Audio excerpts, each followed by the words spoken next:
요한복음 3장 14절에서 20절입니다.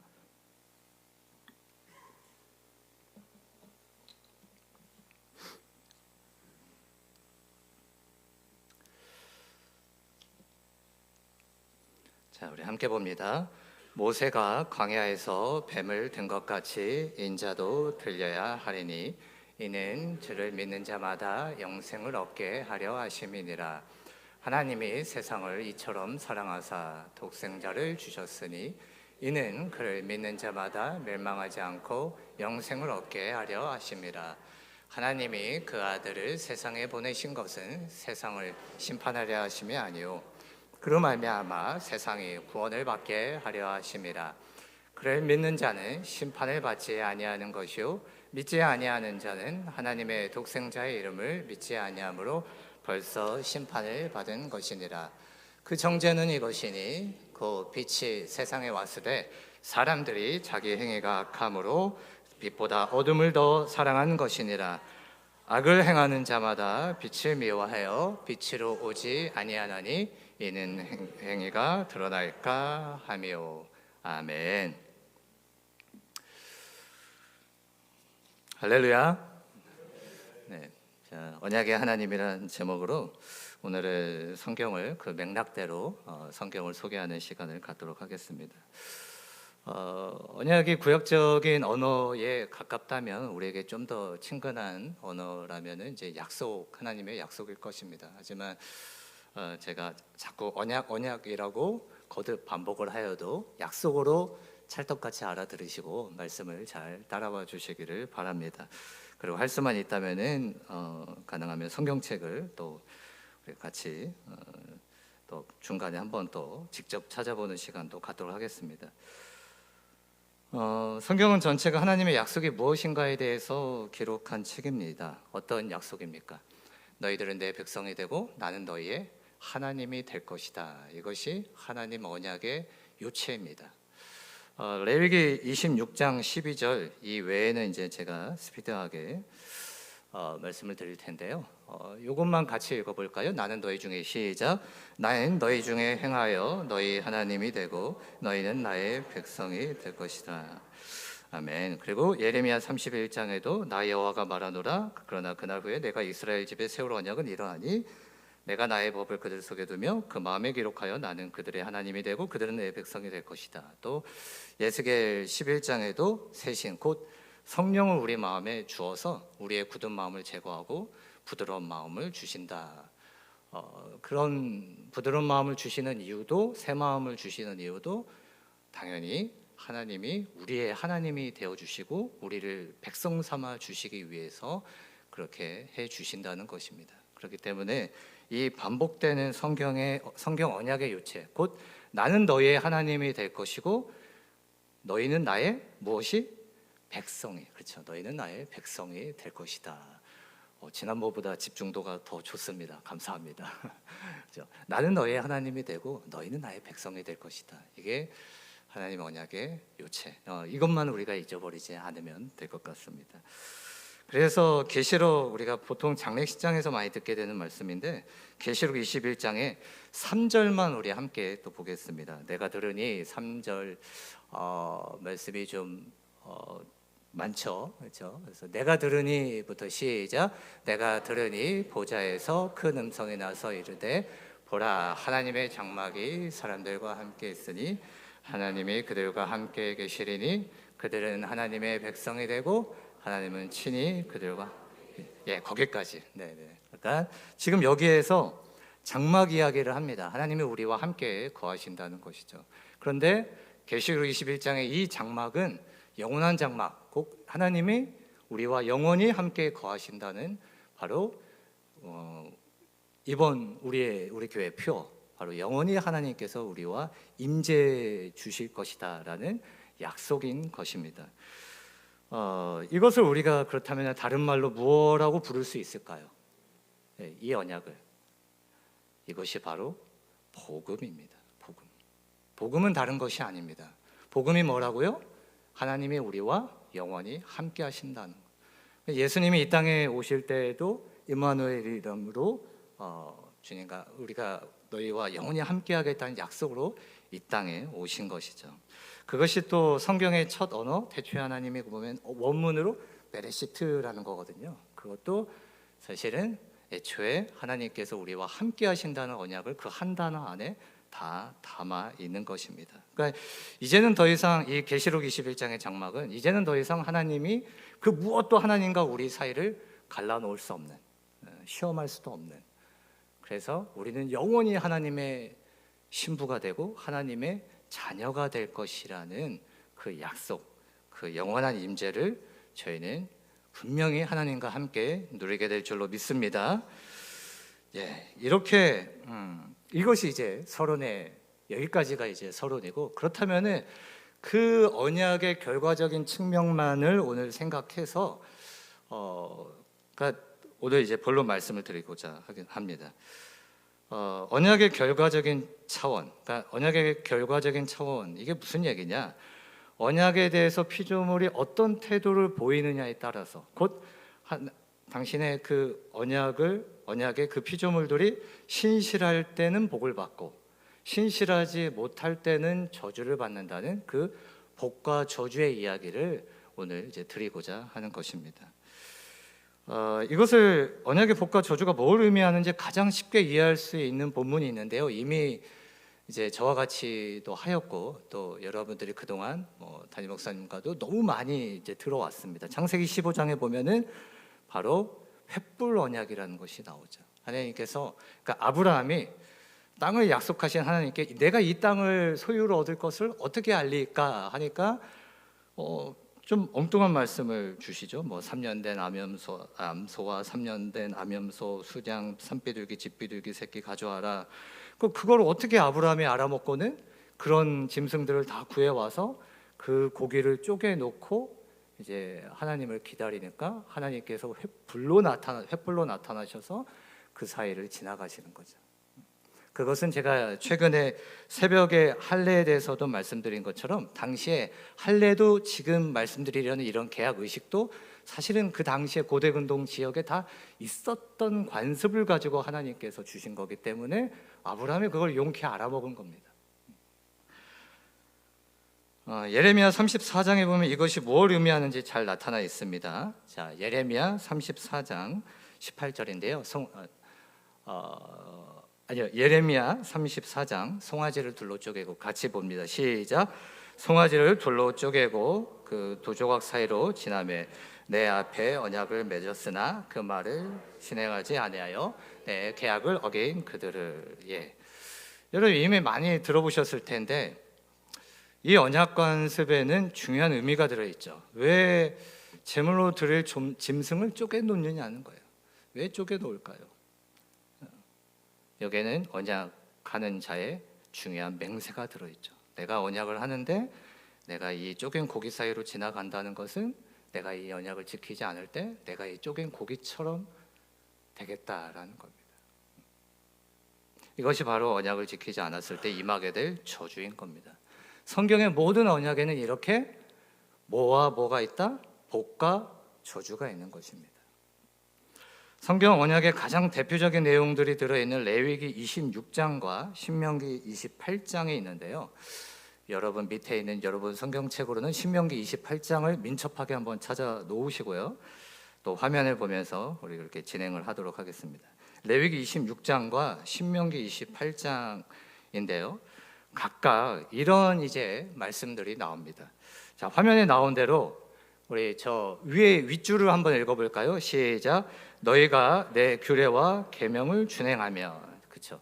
너희가 내 규례와 계명을 준행하면, 그러면은 이제 어떻게 된다는 거예요? 예상하시듯이 언약을 준행했으니까 신실하게 준행한 것에 대한 이제 복이 임하게 되는 거죠. 여러분이 너무 익숙한 말씀이죠. 들어와도 복을 받고 나가도 복을 받게 될 것이다. 그럼 반대는 뭘까요? 반대도 있겠지요. 자, 반대. 내가 내 법도를, 그렇죠? 내가 만일 내 하나님 여호와의 말씀을 순종하지 아니해서 내가 오늘 내게 명령하는 그의 모든 명령과 규례를 지켜 행하지 아니하면 이 모든 저주가 내게 임하며 내게 이를 것이니. 이게 이제 신명기 28장 15절 말씀이거든요. 그러면 거기에 대한 결과가 어떻게 되죠? 들어와도 그죠? 들어와도 저주를 받고 나가도 저주를 받는다는 겁니다. 그 언약과 규례에 우리가 신실하지 못하면 들어와도 나가도 저주를 받는 것입니다. 이 말씀 외에는 여러분의 눈으로 확인하시기 바랍니다. 그런데 이제 그거 아십니까? 다들 복을 준다고 많이 알려져 있는 신명기 28장을 보면은 무려 신명기 28장에 68구절이나 되는데요. 거기에 복을 준다고 알고 계시는 초반에 14구절을 제외하고 그 밑으로는 여러분들에게 소개시켜드리기도 차마 무서운 무시무시한 저주의 말씀이 뒤에 54구절은 다 저주에 관한 내용입니다.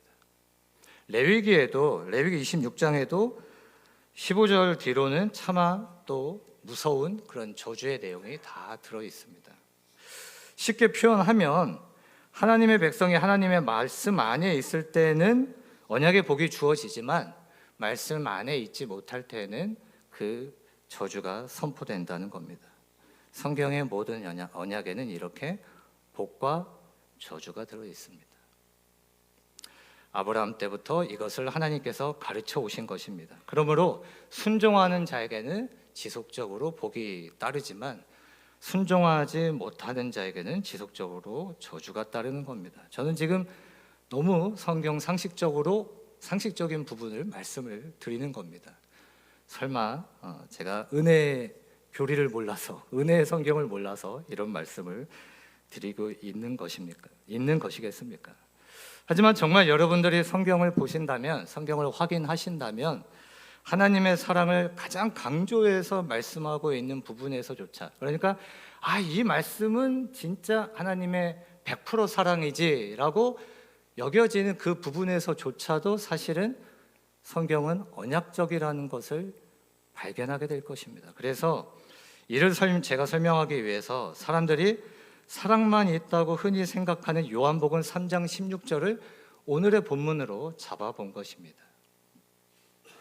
자, 말씀을 한번 같이 보겠습니다. 16절에는 하나님이 세상을, 그죠? 우리 같이 해볼까요? 시작.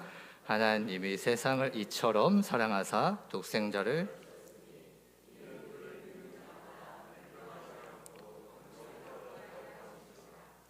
아멘. 그죠? 그러니까 저도 모르게 이제 하나님의 세상을 하면서 이렇게 멜로디를 넣었어요. 주일학교 때부터 너무 많이 배워와서 하나님이 세상을, 그죠? 이렇게 흥얼거리게 됩니다. 하지만 이 구절의 앞부분과 뒷부분도 한번 보셨는지요?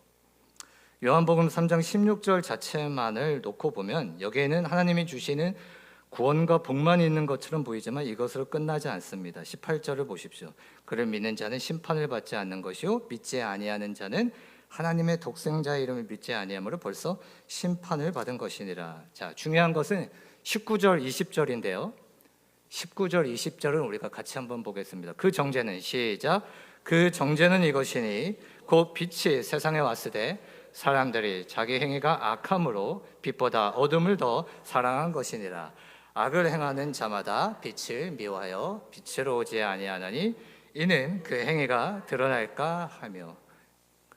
이렇게 정죄가 나타나 있습니다. 그들이 왜 정죄를 받아야 했습니까? 당연히 저들이 예수 그리스도께 나아오지 않았기 때문입니다. 즉 요한복음 3장에 말씀하고 있는 복음은 무엇입니까? 믿는 자에게는 구원을 주시지만 믿지 않는 자는 정죄에 이르게 된다는 복음입니다. 이것은 앞에서 말씀드린 언약의 성질과 명백하게 일치합니다. 성경의 모든 언약은 그 성경의 율법이 따로 있는 것이 아니라고 했죠. 율법도 곧 복음입니다. 율법과 복음이 구약은 아직도 구약 성경은 율법, 신약 성경은 복음이지라고 오해하시면 큰일 납니다. 율법 안에 복음이 있고요. 복음 안에도 율법이 있는 겁니다. 그래서 성경의 모든 이 언약과 이 모든 복음은 다 이렇게 양면적인 것입니다. 앞뒤가 있는 것이죠. 그래서 요한복음 3장 16절이 배경이 되는 사전 문맥 한 구절만 앞서 봐도 우리에게 심판을 말하고 있습니다. 14절 15절 모세가 광야에서 뱀을 든 것 같이 인자도 들려야 하려니 이를 그를 믿는 자마다 영생을 얻게 하려 하심이라. 이건 언뜻 보면은 예수님이 단지 십자가에 달리신 사건만을 말하고 있는 것 같지만 이 노뱀 사건이 왜 일어났죠? 왜 일어났습니까? 왜 광야에서 뱀이 들려야 했습니까? 광야에서 뱀이 들려야 했던 이유는 이스라엘 백성이 모두 불뱀에 물렸기 때문입니다. 그러면 왜 불뱀에 물렸습니까? 그들의 불순종 때문이었습니다. 불뱀에 왜 물렸습니까? 불순종 때문에. 예, 기억하기 쉽죠? 불뱀에 물린 이유는 불뱀, 불순종. 그렇죠? 자, 민수기 21장 5절에 이런 말씀이 있죠. 그들이 이제 반복해서 백성들이 모세를 향하여 하나님과 모세를 향하여 원망하되, 누구와 누구를? 하나님과 모세를 향하여 원망하되. 쭉 나오는데요. 우리를 애굽에서 인도해내서 이 광야에서 죽게 하는가? 이곳에는 먹을 것도 없고 물도 없다. 우리 마음이 이 하찮은 음식을 싫어하노라. 뭐라고 이들이 표현하죠? 하찮은 음식. 여기서 이들이 표현하고 있는 하찮은 음식이 뭔데요? 하나님께서 하늘에서 내려주셔서 죽을 수밖에 없었던 그들을 살리신 신비의 음식 만나를 가지고 지금 하찮다. 원문적으로 보면은 우리가 이거 지긋지긋하다, 지겹다라고 지금 말하는 겁니다. 이게 얼마나 큰 불순종입니까? 왜 애굽에서 멀쩡히 잘 살고 있던 우리들이 이렇게 와서 고생시켜? 야, 이 모세야!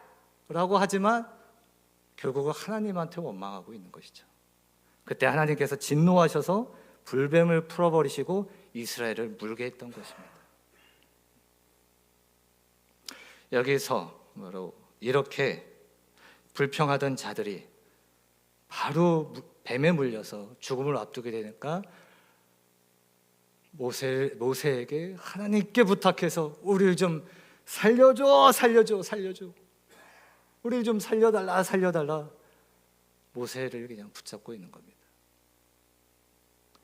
그런 배경에서 요한복음 3장 16절에 하나님이 세상을 이처럼 사랑하사라는 구절이 있게 된 것입니다. 그러니까 이 말씀은 그저 이유 없이 하나님이 우리에게 사랑을 그냥 퍼부어 주시겠다는 그런 구절이 될 수가 없는 것이죠. 굳이 결론적인 설명을 드리지 않아도 여러분은 제가 이러한 성경의 기초적인 사실을 가지고 어떤 말씀을 드리려고 하는지 이미 눈치채셨을 겁니다. 여러분, 지금 죽어가는 하나님의 백성이라는 자, 중요한 것은 하나님의 백성이에요. 성경은 애초에 하나님의 백성이 아닌 자들에게는 향하지 않아요. 성경은 하나님의 백성들에게 하는 이야기입니다. 그러니까 하나님의 백성이라는 자들이 죽어가면서도 노뱀을 쳐다보기 싫어했어요. 왜 그랬을까요? 그냥 그냥 쳐다보라고 하면 그냥 쳐다만 보면 됐을 걸 가지고 왜 이렇게 쳐다보기 싫어했을까요? 모세에게 이미 배워서 뱀이 죄악과 저주, 그 심판의 상징이라는 것을 알고 있었거든요. 거기다가 설상가상 놋으로 만든 뱀이에요. 놋이 뭔데요? 심판입니다. 그러니 이 장대에 달린 놋뱀은 홀대를 당할 수밖에 없는 겁니다. 아니, 뱀에게 물려서 죽어가고 있는데 뱀을 쳐다보래. 이게 무슨 황당한 어처구니 없는 소리입니까? 그 심판의 뱀을 그 누구도 쳐다보지 않았던 겁니다. 주께서 요한복음 1장에 보면 빛으로 이 땅에 오셨는데 사람들이, 아까도 우리가 읽었지만, 사람들이 자기들의 행위가 악하니까 그 빛에 아무도 나아가지 않는 거예요. 근데 그 누가 이 저주의 놋뱀이 되신 겁니까? 우리 주 예수 그리스도께서 저들이 홀대하는, 저들이 아무도 쳐다보지 않는 그런 끔찍한 모습이 되어주신 겁니다. 교회 다니면서도 저주와 심판을 오해하는 분들이 계십니다. 목사님, 이제 말씀이 거의 맞춰졌거든요. 목사님, 저는 예수 믿고 교통사고 나고, 예수 믿고 제 동생은 암에 걸리고, 예수 믿고 제 아들은 가고 싶은 대학에 떨어졌는데요. 목사님, 대체 이게 뭡니까? 이게 신앙생활의 어려움입니다. 이것이 우리가 불순종의 자녀가 되기 너무 쉬울 수밖에 없는, 이것이 결코 신앙생활이 쉽지 않은 이유이기도 합니다. 예수 믿는 사람에게 대체 뭐가 저주입니까? 그게 저주입니까? 생명의 빛 대신 예수 그리스도께서 끊어지는 게 저주가 아닙니까? 저와 여러분에게 이 땅에서, 물론 이제 이 철없고 젊은 어린 목사가 저거 고생을 하나도 못 해봐서 뭐 그래서 이런 말을 드리는 걸지도 모릅니다. 하지만 우리가 정말 예수를 믿는다면, 우리가 정말 이 언약 안에 있는 언약 자녀라고 우리가 여겨진다면, 우리는 이 말씀만에 떠나는 것이, 이 생명의 빛 대신 예수 그리스도께서 떠나는 것이 진짜 저주인 줄로 믿습니다.